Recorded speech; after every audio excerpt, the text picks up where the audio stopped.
it is Matt for AVNation.tv. We are here in Amsterdam for ISE 2018 in the Crestron booth. Jeff, how are you today? I'm doing great. Good to see you again, Matt. Good to see you. Thank you so much for joining us. First of all, we are in your booth, the large Crestron booth. Yep. You've added an additional area to it this that's year. right. Yeah, What's changed? Well, we expanded our stand, and we've added a separate residential pavilion off the back of the booth. Okay, very good. So if you are here and attending, definitely check out that part as well. Let's talk a little bit about what's new this year at Crestron, what you're showing in the booth, and really the solution that you're looking at. Right.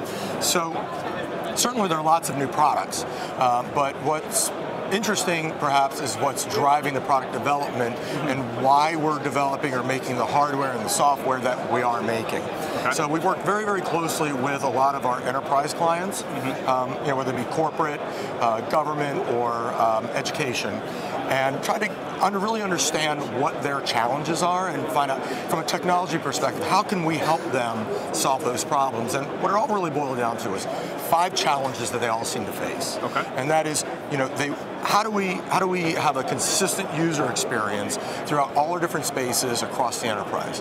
How do we monitor, manage, and control all the technology from the cloud? Okay. How do we provide network security with more people, more devices, more rooms with technology, and more things on the network? Right. How do we secure it? Okay. Then there's also how do we find rooms and spaces and book them for the right meetings that we want to have, and how do we deploy that across a massive scale? I really like taking that approach though, because we so often in this industry we get caught up on product and on what this device does and specs and all kinds of stuff that our end users and our clients as most often don't really understand and frankly probably don't really care about. So as you've gone through that process of developing and discovering those 5 solutions, those 5 pain points, how do you go about addressing them directly? So some of the highlights of what we have at the show, more than just product, we're selling rooms, okay, right? Which we'll talk about in a second. But then we also have our whole cloud platform. So there's XIO Cloud for provisioning, monitoring, and management. We have XIO Edge for control. Okay. We have a new room scheduling platform to be able to book and locate and schedule those rooms. We made sure that we had a consistent user experience across all those spaces. So, for example, what's interesting in the modern workplace, the modern workspace design is activity-based. Maybe you've heard about that, right? So it's really designing spaces for a particular activity, what people want to do in those spaces. So there might be a phone booth or for just to make a call. Yeah. There might be huddle spaces, or these are just for like a quick ad hoc meeting, and so forth. So we've actually pre-packaged. We've created the bill of materials, the program, and packaged these different room types up. So there's an open space presentation room. There's a small to medium meeting room. There's a larger presentation conference room. And what we've taken care to do is say, okay, these are typical activity-based spaces. So you can standardize on all these different types of rooms, roll them out across your enterprise. They all act and function and go in the same way.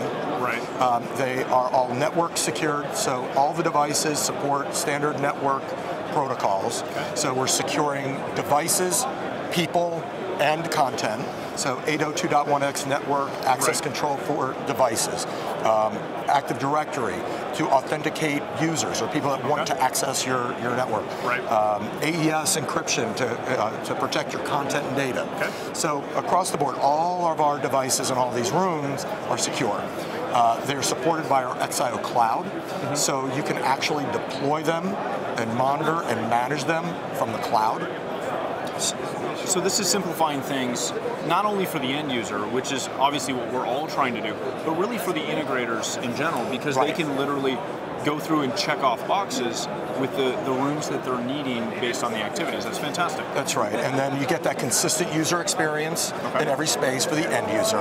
You get that cloud deployment and provisioning and management for for the client, for the IT team, right? And we're really checking all those boxes, like their 5 care abouts or their 5 challenges, and making sure that it's easy for all of them. We also do room scheduling. Right. So our room scheduling platform, it's whether it's on your app, on your tablet or your phone, or we have hallway signs, so you can see identify rooms or available rooms from down the hallway. Okay. We have an interface on a room display, so once you're inside the room, or if they're open spaces where there's no room at all, you can still now schedule and manage those spaces. Those types of spaces previously were off the grid. Right. Now we're kind of fell into bringing that purgatory of, is that available? Who knows? All of a sudden I've started a meeting, and then the group walks in, taking it over. Or is the technology up and running? Is it online? Is it working? When they're in those open spaces or a telephone booth or for hoteling, generally you didn't know, and now you can. So Jeff, I want to change the conversation just a little bit and talk about NVX, because that's something that's been touted for a while, but it's really at the forefront now. Tell me a little bit more about it. Yeah, so what we're really talking about is putting video on the network, right? Of course. And that's a very important topic in our industry. There's a lot of companies doing it. It almost seems like it's a commodity. I know it might even be a little confusing to people out there, because there's 1 gig, there's 10 gig. There's HD-based T, there's SDVOE, there's a whole lot of specs. There's a lot of very much so. Right. So it's not all that complicated, really. So when you think about why people want to put video on the network, it's really just a few reasons. One, they want to be able to use the existing infrastructure, right? There's an Ethernet infrastructure already in place. They want to be able to use that rather than with HD-based T. You've got to buy the switchers, you have to buy the cable. It's a different system, right? Yes. And then also they want scalability, because traditional AVNation switchers, we're kind of all doing the same thing. They kind of tap out at 128 by 128. Then you got to start kludging some boxes together, right? We all do it. Yep. And then there's also the added flexibility. So again, if you've got a 32 by 32 and you want to add 1 more source or display, boom, now you're up to a 64 by 64 and you're quadrupling really your size and scope of your project for add 1 more. So the idea of the flexibility, scalability, existing infrastructure, that's why people want to put it on the network.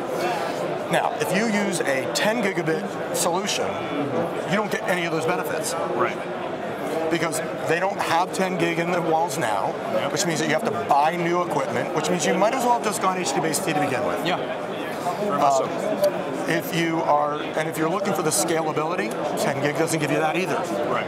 Because it's very simple math. If you think about a 40 gig, even a 100 gig Ethernet switch, and you've got a 10 gig pipeline, that's 10 endpoints. Yeah. You're not getting 100 endpoints, so it doesn't scale the way a 1 gig system does. Right. So anyway, for lots of reasons, they'll tell you that you need the 10 gigabit for the video quality. One of the things that we have here at the show, and we've also done some videos to show you that that's actually not the case. With our DM NVX, for example, the quality is right there. We're doing 4K 60, 444 HDR. Doesn't get any better than that, and it's a 1 gig solution for a fraction of the cost. So, for example, we priced it out, 40 endpoint system, which is pretty modest, actually.